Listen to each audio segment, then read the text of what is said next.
blind Trump derangement syndrome. If they had just let Trump win in 2020, then we'd be gone. Because of everything that's happened, we've had this interregnum. They're going to have to put up with Trump for another 4 years. And it's so hilarious. Yeah, but I think the reason many people are critical of the way that Donald Trump has acted or some of his messages on Truth Social, or on all the social media outlets. But imagine if this were happening to you. If you had 4 different court cases against you, you felt like you were innocent. And as Carrie said, they're changing the rules to indict Donald Trump, to prosecute Donald Trump, to try to get him behind bars. Wouldn't you act the same way if it happened to you every single day of your life? Like, he's the strongest man. How he deals with all of this and still plays golf or still has a good day and is still in a positive spirit. And plus the stress of trying to pick a college for your son. Because his son's a senior. That's true. Right. I mean, you factor all that. It helps that he's so tall. Right. And he's 6'9". It's unbelievable. Okay, I'm sorry. They said the quiet part out loud, didn't they? Fox News was in love with President Trump this morning. Did you hear that? They were. They were just all over him today. What the heck? Is this thing working? Hey, everybody, welcome. Here we are, starting a new week. Monday, we got a lot of stuff going on today. A whole lot. We've learned a lot this weekend, have we not? We have learned a lot this weekend. Y'all heard it all weekend. Let's recap what we've learned. Friday, we learned that the government does support spying on us without warrants. We've learned that the government wants to openly defy our Fourth Amendment. Yes. We learned that there was a war happening in the Middle East. We learned that Biden's trying to start World War III. Oh, my gosh. Yeah. And we learned that all weekend we heard the jury selection for Trump starts today. Well, let's get into it then. Let's do it, and today is tax day, everyone. So before we start the show, can you please do us a favor and share the show with all your friends? Also, stomp that like button and please follow or subscribe wherever you see the name. Is this thing working?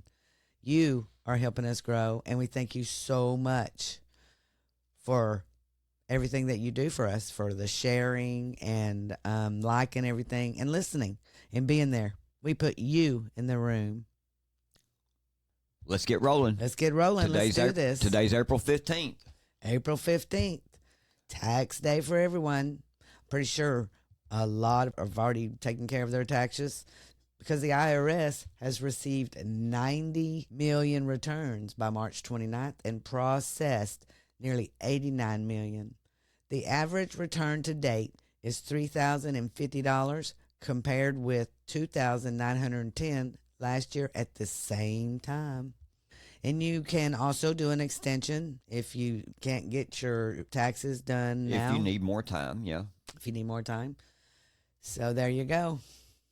Don't we love tax season? Don't we love tax day?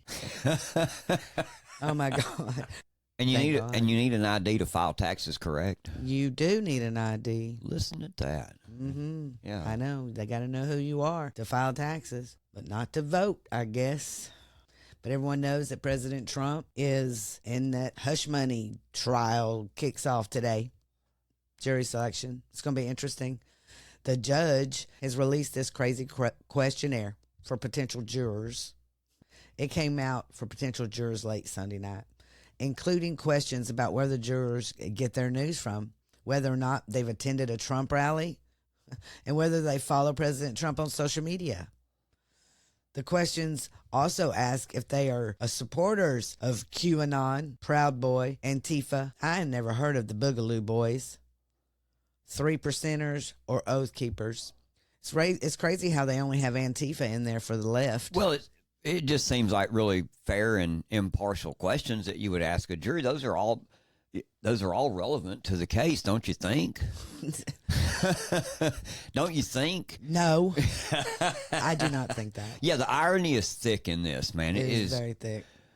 Yeah, it's crazy because, Trump this weekend, he blasted Judge Merchan, calling him perhaps the most highly conflicted judge in New York State history, for giving his lawyers a short period of time to read through the hundreds of thousands of pages of documents that Manhattan DA Alvin Bragg illegally hid.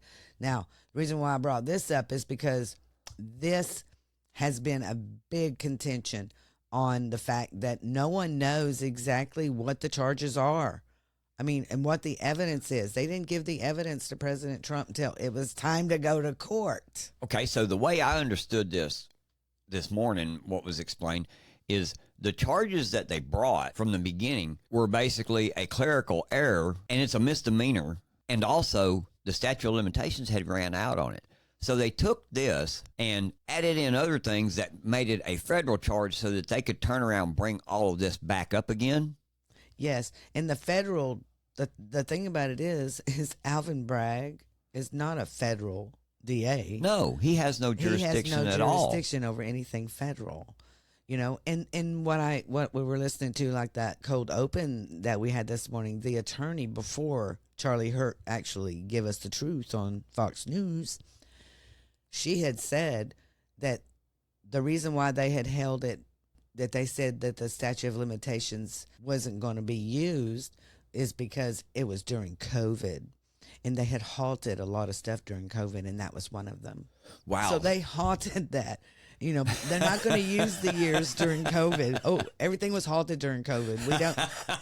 We don't get to do anything during COVID, not even the statute of limitations. God, I'm sorry I'm laughing because this is sad because if they can get by with this with him, they're going to get by with this with a lot of people that ain't got the money or the political clout or any of that. Yes. To withstand this kind of stuff. If they decide they're going to come after you, they're going to come after you. Yes. And what can you do? Nothing.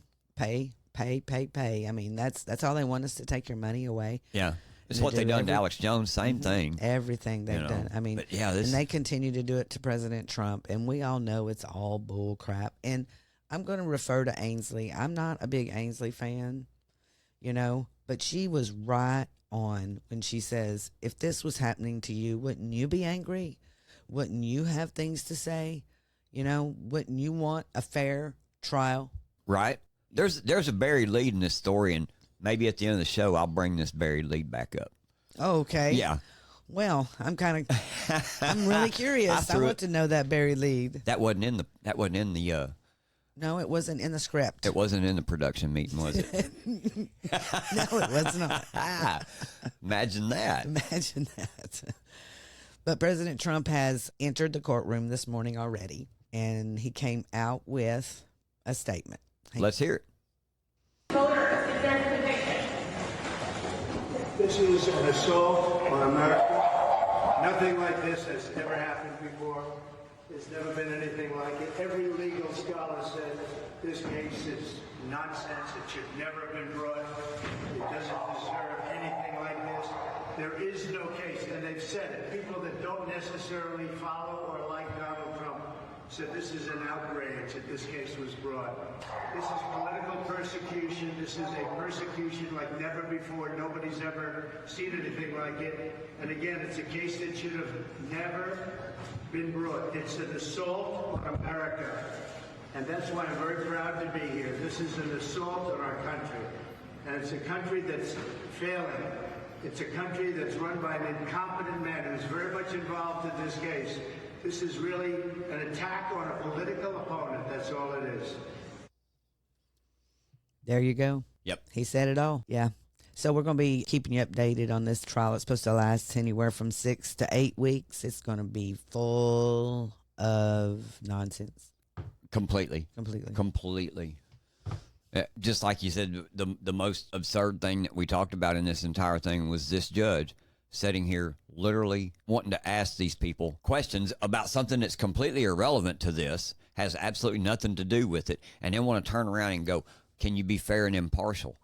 Well, in my opinion, Judge Mershon, you just tainted the jury with that. Yes. You just did that. You just tainted them. I agree with you. Maybe I'm right. Maybe I'm wrong. I don't know. But they're already tainted. Yeah. Well, yeah, that's true. But this is even just more obvious for us. Yeah, it's going to be interesting.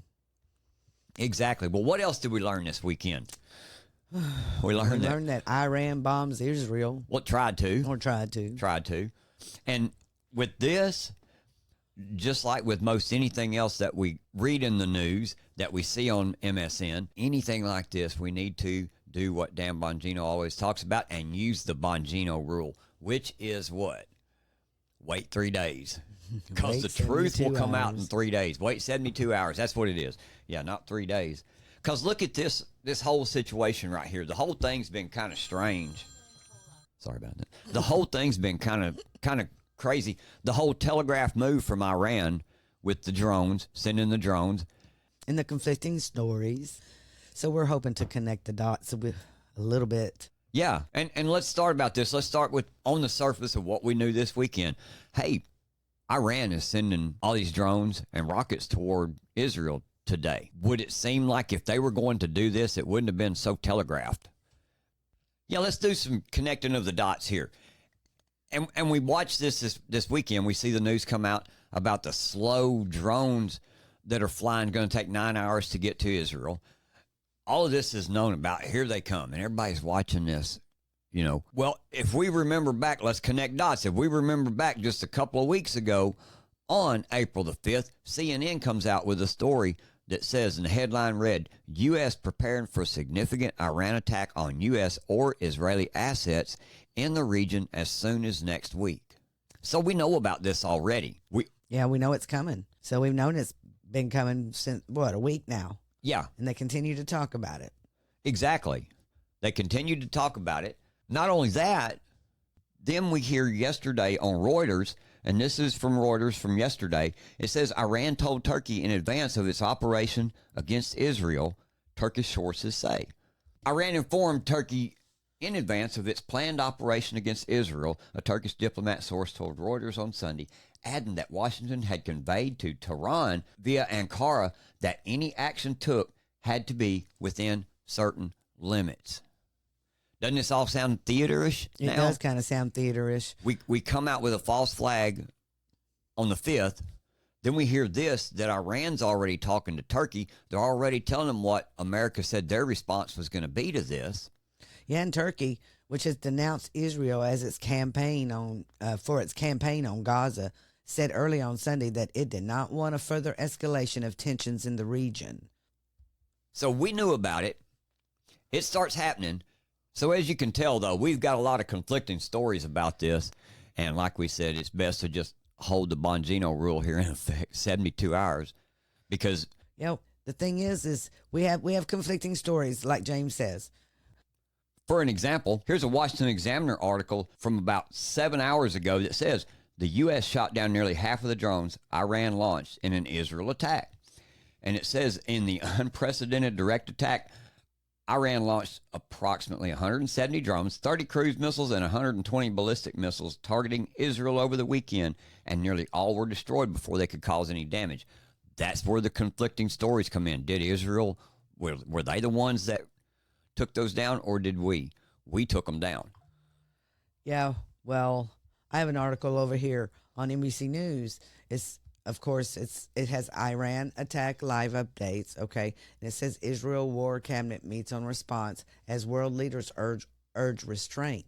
Israel is deciding its next steps after Iran's retaliatory attack as fears grow of a wider war in the Middle East. Now, Iran is retaliating against Israel for bombing their, general, and so they're retaliating. And they're saying, hey, you need to not do this. Well, America goes, and why they have to get involved, I have no idea. Right. See, I have this conspiracy theory that Biden has tried to, I don't know, I feel like Biden and Iran are working together against Israel, but Biden is like sitting over here going, no, I'm for Israel, but behind the scenes, I just feel like he isn't for Israel. Well, and the way the whole thing went down is all been kind of crazy and strange, because back on the 5th, we get the CNN report that, we know of Iran fixing to plan a retaliatory strike against Israel in the next week or so. And then it happens, and it happens in the way that it did.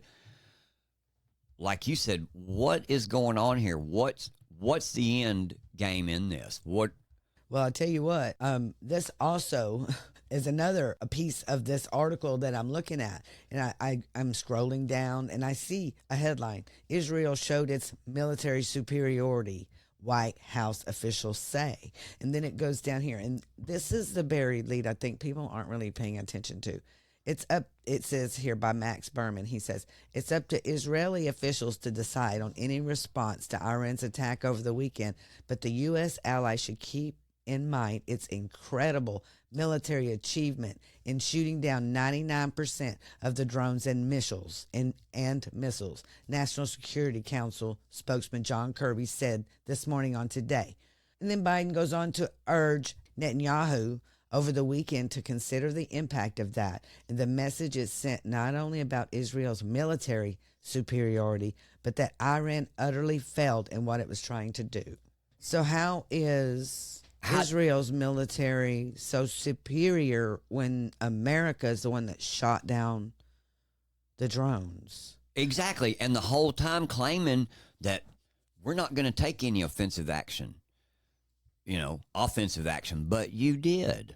You can claim that you done that to help defend Israel, but no, you didn't. You done this in an offensive manner. So here's more conflicting story. What is the political end game in this? Well, I will say this. How was Iran even able to come up with these drones or to even retaliate? When in the Trump administration, they were broke. They had no money. But guess what? And President Trump had sanctioned them heavily. They were very sanctioned. And the Biden administration has done nothing but come out and say this is all Trump's fault. Well, of course they think it's Trump's fault because Trump stopped them from making money. So do you think they'll take this move right here by shooting down 99% as to say that Biden was able to pull a a political win? That's exactly right. Because they're the America are the best ever. But look what the Biden administration, they saved Israel. The whole time alienating his base. Yes. It backfired on him real big. Yes. So there again, there's our political end game. Let's connect dots. Yes, but don't forget what Joe Biden gifted Iran with over $80 billion since entering the White House. So how would they get the money to go after Israel? How would they get the money for those weapons? Where did they get the weapons? That's the whole thing with it too. There's still another angle to this. Yes, he gave them the $80 billion. Who else are we sitting here asking money for though? Ukraine. Yep. So you give Iran $80 billion to eventually attack Israel, so that now you can come out and push aid for Israel and who else? You know Ukraine. That's what's going to happen. Yeah.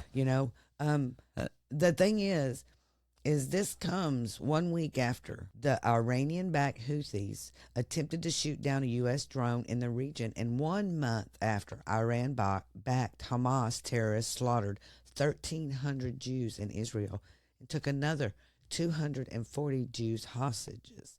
Now, the reason why I read this is because they still have hostages. And no one talks about it hardly. Where are these hostages? When are they going to release them? What is the Biden administration doing to try to get our hostages, American hostages, are in Gaza right now? When are they going to bring them home? I get when that. When are they going to get them? I get that. All they care about is getting aid to Gaza. Well, and they are getting aid to Gaza. Kirby even admitted that over this past week or this past couple of weeks, there's been 2,000 aid trucks into there. Yes. So they're getting aid into there. Yeah, and they're still getting aid while all this is going on. They pointed that out this morning. But the entire time, Hamas can't produce the hostages for them. No. People are saying they're already dead. Yeah. But then there's another thing that we have to worry about now that I seen this morning just pop out all of a sudden. Oil prices. You think the gas is high now? Looky here. Here on CNBC, oil prices could see super spike well above $100 if conflict escalates after the Iran's attack on Israel. Connect the dots, y'all. Connect the dots. Connect the dots, We're just giving you the information. While Biden reiterated U.S. commitment to Israel's security, he told Netanyahu that Washington could not participate in offensive operation against Iran. But you did. But he did. He did. Oil prices could soar said the market watchers, after Iran mounted this attack. Iran is home to vast oil resources and is the third largest producer in oil cartel, OPEC. OPEC. There you go. Listen to what that just said. This is what America does. They want people's resources. Yep. Period. And then they're gonna start a war to get it. Doesn't matter. It doesn't matter. Doesn't and matter. They're going to pass aid for Israel and Ukraine this week because of this. So you can connect the dots. There you go. There you go. And while we're on the subject of connecting dots, because we're fixing to close right here, we got one more thing. I told y'all there was a buried lead in that cold opening. We didn't talk about it at the start, did we? See if you catch the buried lead. Here we go. Blind Trump derangement syndrome. If they had just let Trump win in 2020, then he'd be gone. That's hilarious. Because of everything that's happened, we've had this interregnum. They're going to have to put up with Trump for another 4 years. Is the buried lead that Trump's going to be back for 4 more years? Is that the buried lead? Is that the buried lead? No, sir. What has everybody been saying for the last 4 years? Fox said the quiet part out loud, did they not? They're going to let Trump be president, I guess. Is that what the buried lead is? The buried lead is if they had let him be president in 2020. There's your buried lead. Is this thing working? See you tomorrow. Rise up. Well, hey, everybody, that's it for today. Thanks for listening, and I hope you've enjoyed the show. Hope you've learned some things about what's going on around us in the nation and in your communities. You know, we couldn't do this without your continued support either. We appreciate all of you showing up, taking the time to listen to us today. So please, like I say, make sure to hit the like button, share our show with all your friends. We'll see you next time on Is This Thing Working? And as always, I'm James, and that's my lovely co-host over there, Denise. and we'll see you next time. We're out.